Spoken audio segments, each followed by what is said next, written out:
देश भर में किस तरीके से अप्रैल के महीना में जो है एक तरीके से देश बूंद बूंद के लिए पानी के लिए तरस रहा है। आखिर ऐसी हालात क्यों है?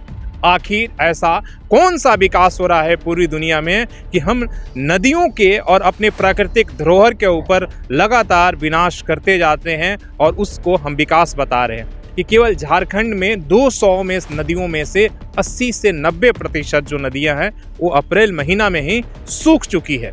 पीने से लेकर खेती तक, इंडस्ट्री के लिए सब कुछ इन नदियों पर ही पानी यहीं से मिलता है। लेकिन हमने इसकी हालात क्या कर रखी है? तो हम इंसान इतने लालची हो गए हैं कि हम जिन नदियों को हमें जीवन देता है और मरने के बाद मोक्ष प्राप्त करता है, उनकी हालात हमने बद से बदतर कर दिया। आखिर हम समझ नहीं रहे हैं, इन नदियों का अस्तित्व खत्म होगा, प्राकृतिक का अस्तित्व खत्म होगा तो मनुष्य का अस्तित्व कैसे बचेगा?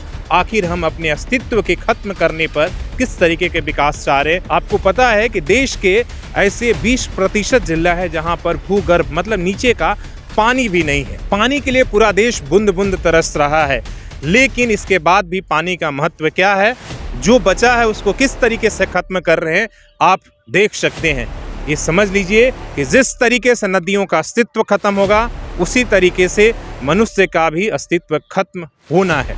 तो हम लालच में कहां तक गिर सकते हैं, आपको और हमको सोचना होगा। नमस्कार, सोशल संवाद में स्वागत है। मैं शशि भूषण। आज हम खड़े हैं इस नदी की हालात बताने के लिए। देश भर में किस तरीके से अप्रैल के महीना में जो है एक तरीके से देश बूंद बूंद के लिए पानी के लिए तरस रहा है। आखिर ऐसी हालात क्यों है? तो हमें समझना होगा कि आखिर ये हालात के लिए सबसे ज़्यादा जिम्मेदार कौन है और आखिर आज क्यों है कि केवल झारखंड में 200 में नदियों में से 80 से 90% जो नदियां हैं वो अप्रैल महीना में ही सूख चुकी है।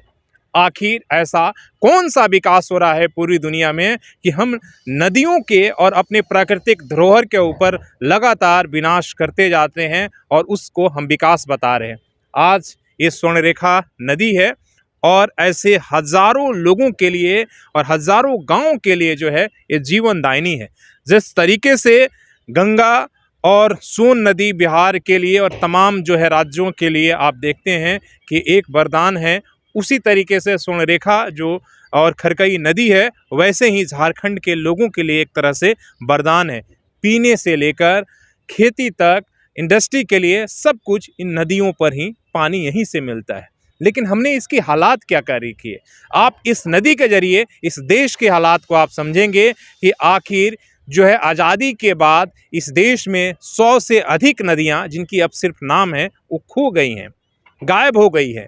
आखिर हम पर्यावरण के दिवस के नाम पर बड़ी अच्छी अच्छी भाषण देते हैं, पृथ्वी दिवस के नाम पर पेड़ लगाते हैं। तो हम इंसान इतने लालची हो गए हैं कि हम जिन नदियों को हमें जीवन देता है और मरने के बाद मोक्ष प्राप्त करता है, सब कुछ पूजा पाठ जो है खाना पीना जिन नदियों पर निर्भर है, उनकी हालात हमने बद से बदतर कर दिया।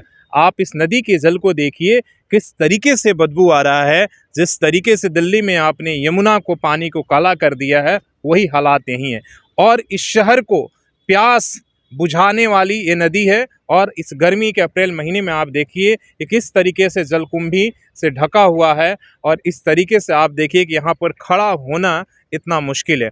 दूसरी तरफ हम देखिए विकास के किस तरीके से गंगा बहा रहे हैं कि आप देखिए विकास के नाम पर लगातार डंपर और जो है जेसीबी चल रहा है। और उधर कंस्ट्रक्शन साइट को भी आप देख सकते हैं कि सारा विकास हम नदी के किनारे ही करना चाहते हैं, इसलिए कि अब धरती तो बची नहीं है। हमने धरती जो है अब नदी पर ही भू माफिया से लेकर और तमाम सारे लोगों की जो है लालच यहीं पर आकर टिकी हुई। आखिर हम समझ नहीं रहे हैं कि आखिर जब नदियों का हम बार बार कहते हैं कि जब इन नदियों का अस्तित्व खत्म होगा, प्राकृतिक का अस्तित्व खत्म होगा तो मनुष्य का अस्तित्व कैसे बचेगा? आखिर हम अपने अस्तित्व के खत्म करने पर किस तरीके के विकास चाह रहे हैं? आप दूसरे तरीके भी देखिए किस तरीके से जो है नदियों को हम खत्म करते जा रहे हैं और किस तरीके से इंक्रोचमेंट करते जाते हैं।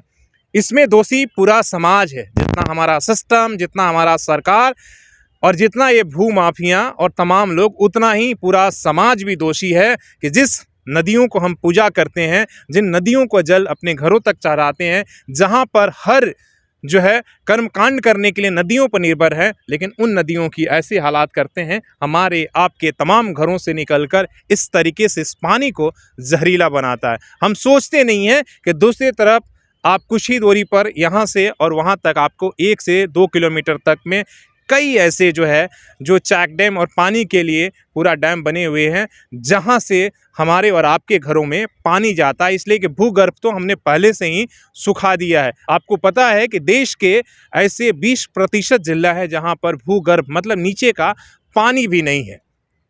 पानी के लिए पूरा देश बूंद बूंद तरस रहा है, लेकिन इसके बाद भी पानी का महत्व क्या है, जो बचा है उसको किस तरीके से ख़त्म कर रहे हैं आप देख सकते हैं। तो क्या जो आने वाला समय कहा जाता है कि जिस तरीके से लिए पेट्रोलियम पदार्थों के लिए हाहाकार मचा हुआ, क्या तीसरा युद्ध या आने वाला समय पानी के लिए नहीं होगा? वही हालात जिस तरीके से हम पानियों को ख़त्म कर रहे हैं, बर्बाद कर रहे हैं। बड़े बड़े शहरों में आप देख रहे हैं कि बड़ी बड़ी जो इमारतें बन रही हैं, यहाँ तक मेट्रो तक ज़मीन के अंदर हमने चलाया, तो हमने क्या किया, हमने ज़मीन के नीचे का जो पानी है उसे पूरी तरीके से ख़त्म कर रहे हैं। उसको निकाल कर फेंक देते हैं कि कहीं से भी जो नीचे हमारा बनने वाला, इस ज़मीन के नीचे जो हम बिल्डिंग बना रहे हैं, जो कंस्ट्रक्शन कर रहे हैं, उस पर किसी तरह का आँच ना आए।